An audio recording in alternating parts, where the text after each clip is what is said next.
बिस्मिल्लाहिर्रहमानिर्रहीम। मसाइल और मालूमात का एक और प्रोग्राम, और इस प्रोग्राम का नंबर वैसे 102 है, लेकिन क़य्यूम निज़ामी साहब की जिस किताब पर हम तारुफ़ी कलमात और ख़यालात का इज़हार कर रहे हैं, वो इस लिहाज से ये 10वां प्रोग्राम है। इस आज के प्रोग्राम में जो कुछ निज़ामी साहब ने सुना या पढ़ा मुख्तलिफ लोगों की किताबों में, जिनमें पीपल्स पार्टी के लीडर भी शामिल हैं, बहुत सारे दूसरे लोग भी शामिल हैं, उसमें से कुछ अहम वाक़यात उन्होंने इस किताब में दर्ज किए हैं।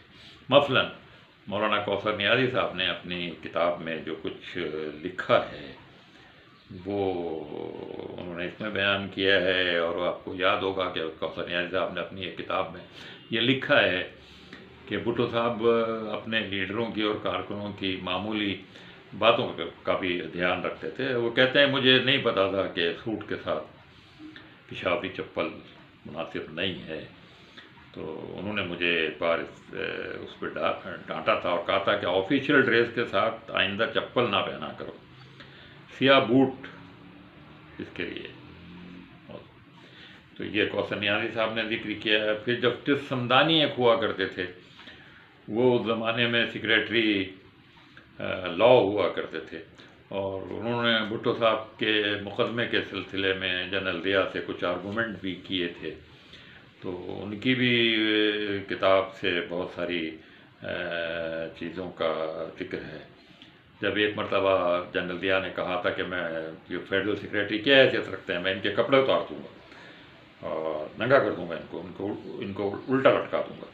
तो जस्टिस समदानी भी चूँकि सेक्रेटरी लॉ थे, तो बाद में उन्होंने इस पर बहुत ही नाराज़गी का इज़हार किया था और जनरल ज़िया से शिकायत की थी कि आपने ये सब कुछ किया, और उसके बाद फिर वो मुस्तफ़ी भी हो गए थे।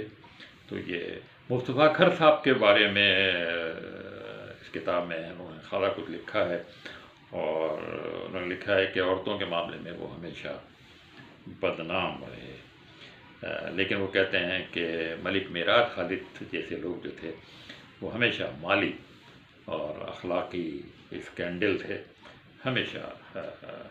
हबीबुर्रहमान साहब एक साबिक आईजी पुलिस थे, जनरल मुजीबुर्रहमान के भाई, याद होगा आपको। तो उनकी भी किताब से उन्होंने कुछ मामला का जिक्र किया है। ये इसी तरह थे शेख रशीद साहब की बहुत सारी बातें उन्होंने इसमें बयान की हैं। शेख रशीद साहब, मोहम्मद रशीद साहब नज़रियाती आदमी थे, और मैं ऐसा महसूस होता था कि वो वाकई गरीबों के, किसानों के हमदर्द लीडर हैं।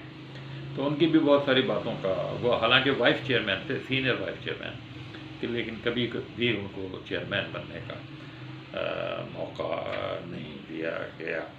इसी तरह से जनरल गुल हसन ने भी अपनी किताब में कुछ बहुत सारी बातें लिखी हैं। तो जनरल गुल हसन की भी किताब से कुछ बातों का, कुछ इंकशाफात का इसमें जिक्र किया है। तो बहरहाल अब ये बहुत सारी बातें हैं जो उन्होंने इसमें बयान की हैं। नवाब सादिक हसन कुरैशी जो साबिक वज़ीर आला पंजाब थे, और जिनकी बहुत सारी आदत, मसलन एड़ियों को रगड़ने की एक आदत उनकी, तो सब लोगों ने जिसका नोटिस लिया था, उनकी इस किताब से भी बहुत सारी बातें उन्होंने लिखी हैं। मजीद निज़ामी साहब की कुतुब से अफजल इकबाल साहब स्वीडन में पाकिस्तान के साबिक सफ़ीर थे। मशहूर सहाफ़ी इरशाद अहमद हक़ानी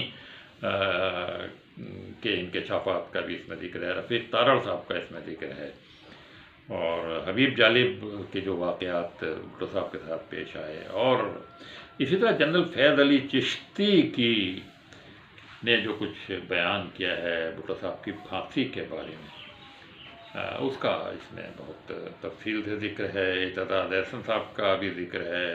असलम गुरदासपुरी साहब एक रहे हैं पीपल्स पार्टी के बड़े मशहूर दानिशवर और शायर, उनका इसकी किताबों का, उनके मज़ामीन का जिक्र है। राव अब्दुल रशीद जो आईजी रहे और बाद में कौमी सलामती के मुशीर बन गए थे पीपल्स पार्टी के ज़माने में, उनका खासा इसमें जिक्र है। डॉक्टर मुबशिर हसन का जिक्र है, और जहांगीर बदर और एक आध सियासी लतीफ़े का भी इसमें जिक्र है। तो इस तरह से ये बहुत सारी बातें जो हैं آخر میں قیوم نظامی صاحب نے ایک باب باندھا ہے، اس کا عنوان ہے سیاست سے جو سیکھا، اور واقعی جو کچھ انہوں نے اس میں بیان کیا ہے وہ تمام، ہمیں امید ہے کہ ہمارے سارے سیاستدان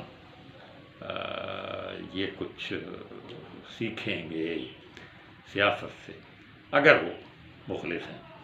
جیسے کہ قیوم نظامی صاحب خود ایک نظریاتی کارکن، ایک نظریاتی لیڈر رہے، اور انہوں نے اس پورے اپنے دور سیاست سے جو سبق سیکھے، جو ان کو جو اچھائیاں اور جو برائیاں نظر آئیں، اس کا انہوں نے ذکر کیا ہے اور لوگوں کو بتایا ہے کہ بھائی یہ کام ہمیں کبھی نہیں کرنے چاہیے اور یہ کام کرنا چاہیے. تو یہ تھی قیوم نظامی صاحب کی کتاب، اور شاید ہمارے پروگرام کا نمبر 102 ہوگا، مسائل اور معلومات کا، لیکن اس کتاب پہ شاید سب سے زیادہ اقساط میں اس پر تعارف اس کا پیش کیا گیا ہے، اس کے انکشافات پیش کیے گئے ہیں. اس کا نمبر تھا 11. انور سعید کو اجازت دیجیے، اللہ حافظ.